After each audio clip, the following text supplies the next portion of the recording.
Seola stood at the edge of the ice-strewn shore, the crisp Arctic wind snatching at the braids of her dark hair. Blinking against the glare of the scattered sunbeams on the water, she scanned the horizon for any sign of seals. The villagers behind her were busy hauling nets, their chatter subdued by the biting cold and the weeks of poor catches. She could scarcely bear to look at them, knowing how hunger thrummed in their bellies. For them, these swirling waters meant fish survival. For her, the sea promised reprieve. Beneath the thick, rough cloak draped over her shoulders lay a hidden inner lining stitched from the skin of a seal, a prized heirloom that granted her freedom and solitude.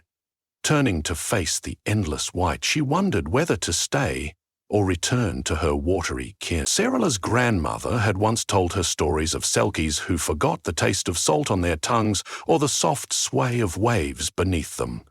Others never returned to the shore, seduced by the natural ease of a seal's life-chasing fish through the ocean, diving deep into the azure depths. Yet every time Serala slipped her skin, she was caught between the two worlds. The human half of her was drawn to the warmth of hearth fires, to shared laughter, to the solidarity of mortal neighbours, but the seal half yearned for the fluid expanse, where no footsteps marred the ground and a protective hush lingered at the sea's floor. Each time she stepped between these two worlds, she was reminded that her decisions affected more than just herself. The days had grown shorter, a bluish twilight stretching its fingers over the village soon after midday. Fish stocks plummeted, forcing fishing expeditions to become riskier and lengthier. Iced winds made the sea roil in violent swells that threatened even the most experienced sailor. Whispers carried through the settlement, telling of a malevolent spirit beneath the ice, a being that gobbled up entire shoals of fish and sent monstrous waves clawing at the shore. In taverns lit only by flickering oil lamps, rumours mingled with the tang of sour ale. Fishermen stood bruised and battered, wide-eyed from close calls with storms and something else, something black and serpentine gliding beneath the waves. They had not truly seen it, they confessed, only felt its presence, like a tightening in the chest. One night, an elder named Gurmo approached Sola. His beard was thick with frost, and his joints visibly stiff from the cold. He spoke in a hush, as though the wind might eavesdrop. "I know what you are," he said, not in accusation, but in quiet acknowledgement. "My grandmother told me of your kind, the Selkies, who can walk as humans with stolen breath and tears, yet slip back into the sea on a whim." His eyes bored into hers, kind but resolute. "We have need of you. Our fishing season is nearly lost, and the children starve. Perhaps you've heard the rumours of the creature prowling these waters?" Seola's breath caught. A wave of conflicting emotion coursed through her. Fear of betrayal, pity for the hungry, and yearning to protect her seal kin from any blame. Gurmal waited patiently for her answer, never shifting his gaze. His voice quivered with uncertain hope. "If the stories of Selkies are true, none knows the cold water better than your kind. You could help us find the missing fish, sense whatever threatens our livelihood. We need you to dive deep, to warn us if there is truly a beast there." Stepping back in despair, Seola felt her throat tighten. She thought of those children who clutched empty bowls at supper time. She remembered the mother who had once given her an extra piece of bread when Seola's meagre catch was too small to trade. It was precisely this generosity that had kept her tethered to land. She nodded solemnly. "At dawn," she said softly, "I will try." Under the first wash of sun that spilled pink across the sky, Seola crept to a hidden cove. She wore simple garments made for warmth, but around her neck hung a leather strap, from which dangled a key. With trembling hands, she unhooked the clasp, pulled forth a rolled-up pelt wrapped in oilcloth, and spread it gently on the sand. The pelt shimmered in the morning light, its grey and white pattern echoing the frosted ridges of ice that clung to the shoreline. Her heart hammered as she pressed the pelt to her face, inhaling that distinct osidy musk that made her body hum with recognition. She slid her arms into the pelt, and instantly her limbs began to shift. Bones bent, skin thickened, and soon she was no longer human, but a sleek seal, with curious eyes reflecting the dawn. The transformation was both liberation and burden. As a seal, the water felt kinder, the currents more like an embrace than a threat. With smooth, powerful strokes, she cut through the waves, diving below the surface whenever the fragile ice threatened to trap her. Her eyes, built for low light, scanned the endless gloom beneath.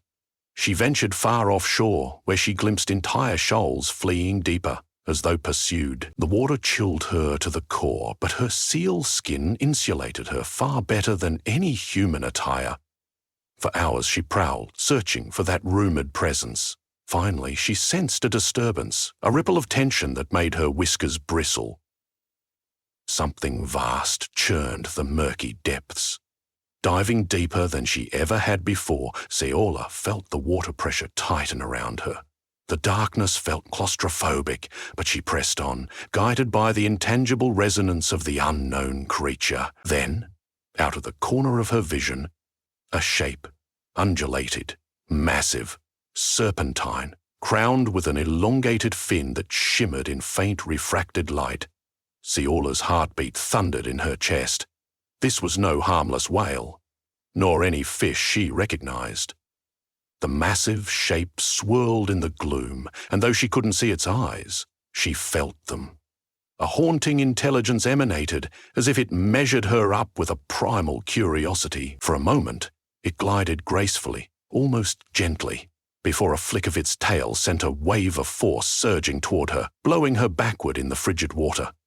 She spiraled in panic, flippers thrashing, until she ascended to gulp air at the surface.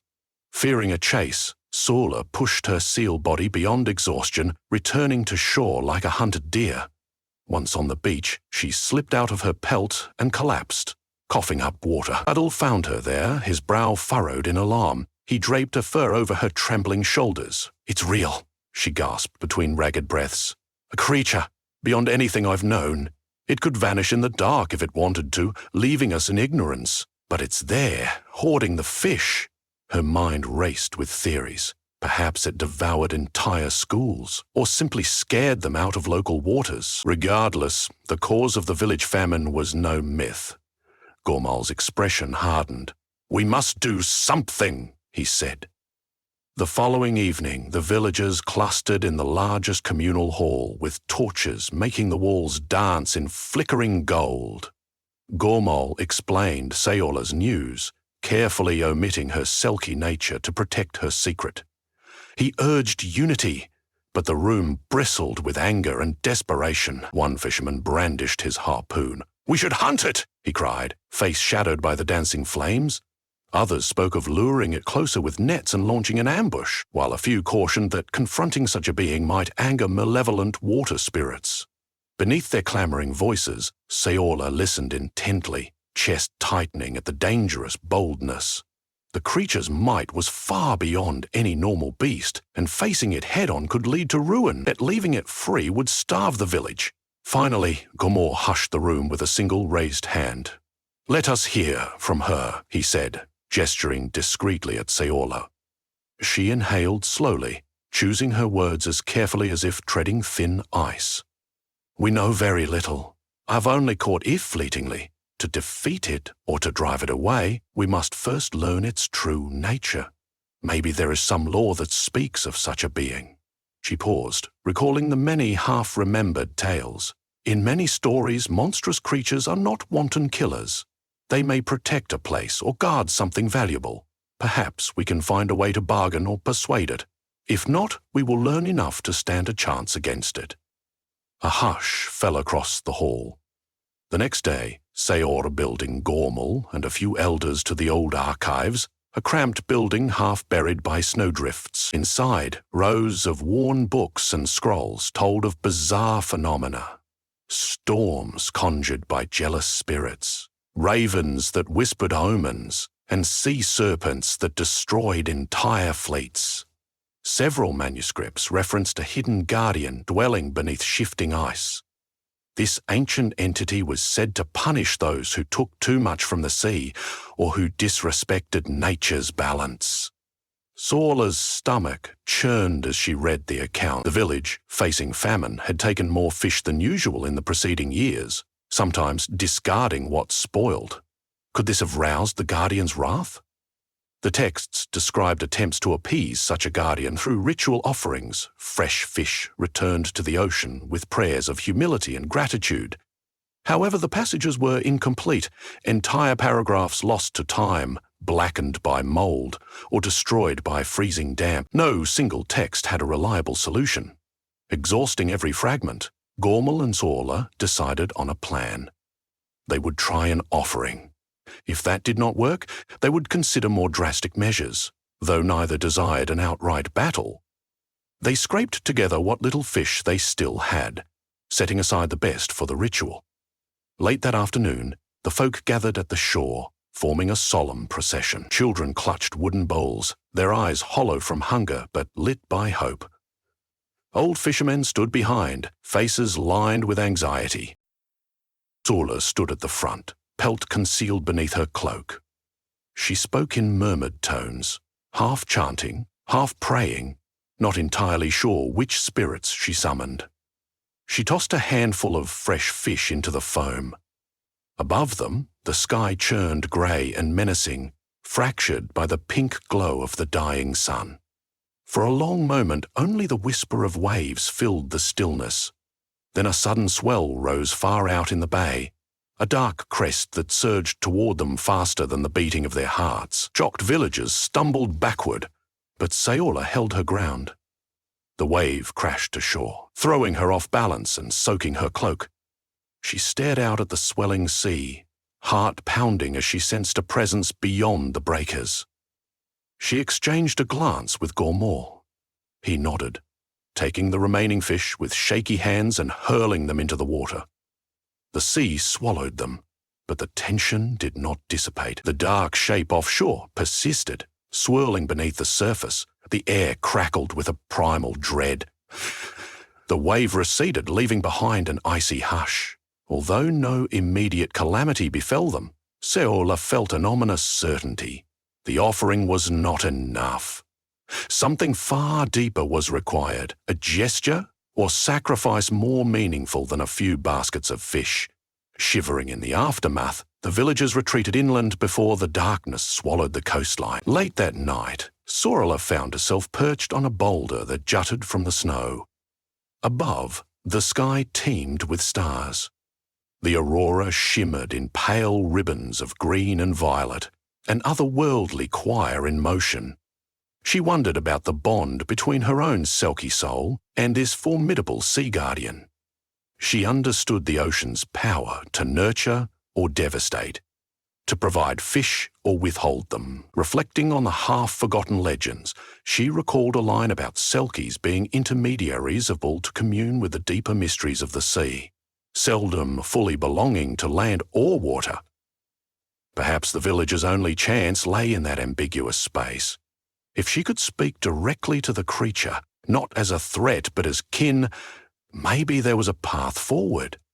Morning broke with an unearthly stillness, the kind of freezing calm that often forewarns a storm. Determined, Sorla went alone to the same cove, only telling Gormel she intended to investigate.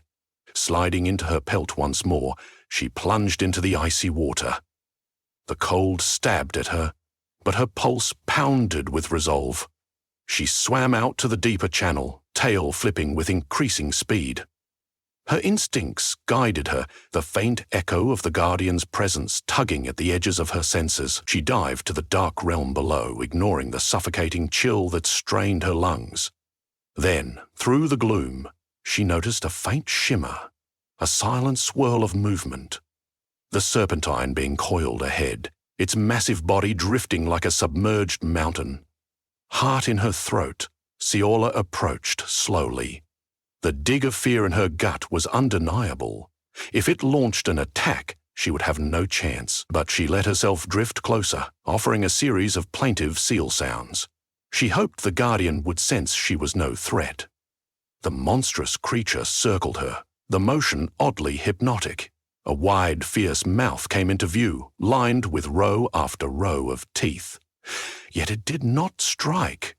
A silent exchange of awareness passed between them. Seola felt an overwhelming presence of age and power. Within her mind, images and impressions floated. Ancient migrations of whales, storms that battered coastlines, the cyclical dance of predator and prey. She thought of the hardships of the villagers, their children pale with hunger, and she sent back a silent plea. For a timeless moment, the guardian hovered, uncertain or perhaps contemplating. Then it lunged forward, lightning fast. With a flurry of panic, Seola twisted away, only to sense that it reeled back, swirling in the water. It had not attacked, merely tested her reflex. She released a final, keening cry, a heartfelt note that soared through the water, a promise of balance, a vow that the village would not abuse the sea's gifts. Slowly, the being drifted away, as though it had heard but was unconvinced. Seola returned to shore with heavy limbs and an even heavier heart. She described the encounter to Gormal, her voice trembling with exhaustion. It listened, but it remains distrustful, she said. I sense it wants proofsome demonstration that we seek harmony with the ocean, not plunder. Gormal's gaze fell. But what can we possibly offer? He said. We have so little. Our nets are ragged. Our children cry out for food. Seola understood all too well the villagers' plight, but also that the Sea Guardian would not yield to pity alone. They needed a grand gesture, one that would demonstrate their mutual dependence and respect. Then she recalled a legend from years gone by, a story of a Selkie who guided a lost whale calf back to its pod, thereby earning the favor of the sea for an entire generation. Perhaps if she helped the Guardian in a more direct way, it would allow the fish to return. But what help could she possibly provide to an invincible serpentine being?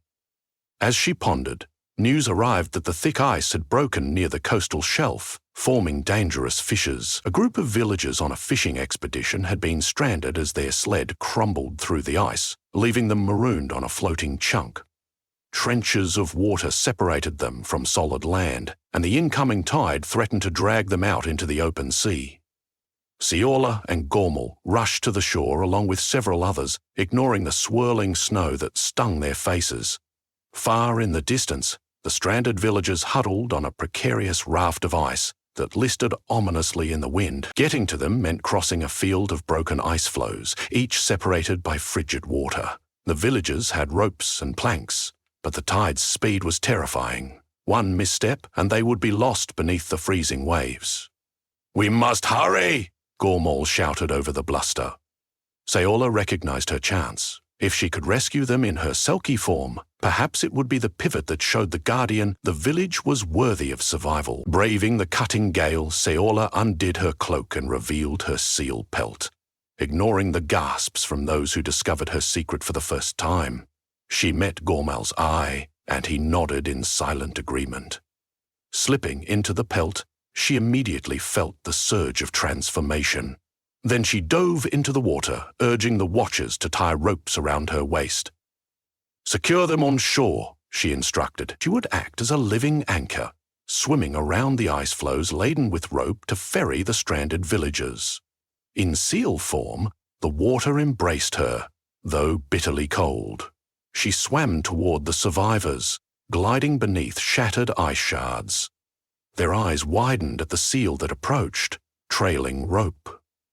In muffled gestures, they grasped it, securing it to themselves. Then, with a combination of swirling strokes and cautious steps across floes, they managed to move from one chunk of ice to another, inching closer to safe ground. Snow battered them from above, creating a near whiteout. The wind howled, but Seola pressed on, her body straining with every stroke. As she looped around to guide the final villager, a youth who clutched a broken sled chef felt a deep rumble in the water, a Sea Guardian's presence. Panic fluttered in her chest. Perhaps it viewed their splashing and shouting as an intrusion. Yet unexpectedly, a massive shape brushed against the ice, steadying the flow so it would not capsize. It was acting in tandem, helping, if briefly. The youth found firmer footing and clambered onto a stable segment of ice. Seizing the moment, Saola guided them back toward the main shoreline. Slowly but surely, the entire group reached land, coughing and shivering but alight with relief. Once ashore, Saola shed her pelt, chest burning with exertion. She saw some of the rescued slump to their knees in thanks. Gormal rushed to her side, throwing a cloak over her quivering shoulders to shield her from the cutting wind. A hush spread among the gathered villagers, broken only by the sobs of those reunited with loved ones. Eyes turned to Saola, who stood shivering, neither fully seal nor wholly human, but essential to this rescue. Then, beneath the dark, brooding sky, a colossal fin broke the surface of the water in the distance. All fell silent. The silhouette of the Guardian lingered for a moment, as though bearing witness to this act of cooperation. Then it disappeared beneath the waves. In the days that followed, the weather slowly shifted. Though still bitterly cold, the storms relented. The fishermen ventured out again, and to their astonishment, they found schools of fish returning to the waters. Catches were modest at first, but steady enough to ward off famine. Grateful prayers were offered to the spirits of the sea, and Gormal asked everyone to show restraint, taking only what was needed. Sarah roamed among them, working side by side in the daily struggles of the village, her secret no longer a point of suspicion, but of reverence. She had proven her loyalty to them, and in return they pledged respect for the ocean's gifts. Each evening, renewed hope hummed through the settlement. The elders told stories of Selkies and sea guardians to the children, weaving Sarah's deeds into the tapestry of their living folklore. Violins and drums accompanied modest feasts by candlelight, and laughter echoed through wooden huts where, just weeks before, only despair had dwelt. Saola, whenever the longing for the ocean swelled in her chest, slipped away to the hidden cove. Cloaked in moonlight, she would don her pelt and swim out to sea. Sometimes, if she dove deep enough, she sensed the Guardian's aura, distant yet watchful, no longer radiating hostility. She still walked the bittersweet boundary between two identities, belonging wholly to neither. But at least now, she sensed a fragile harmony strengthening around her. She saw it in the respect the villagers showed the sea, in the gentler pulses of the tide that greeted their boats each morning, and in the improved harvest of fish that promised sustenance rather than greed. Though she knew challenges would arise again, dark storms would gather, resources would strain. Her heart felt lighter. She understood that bridging differences was not a single act, but an ongoing endeavor. The Guardian remained a force of nature, beyond full taming, yet it had granted a reprieve. Saola's role as a living link between land and water, human and seal, had made that possible. When the sky cleared into a rare tapestry of bright daylight, children gathered at the shore to greet fishing boats returning, nets full and spirits high. Saola stood among them, wearing her thick cloak. A flicker of movement offshore caught her eye. She could have sworn she saw the majestic curve of a serpentine fin. No roar shook the ocean, no monstrous maw emerged. Still, she recognized the quiet promise within that silhouette. The village had its second chance, and she had found a place in both worlds, where she could serve and be welcomed, and thus the cold expanse of the Arctic felt a touch warmer, colored by hope and the enduring dance of balance.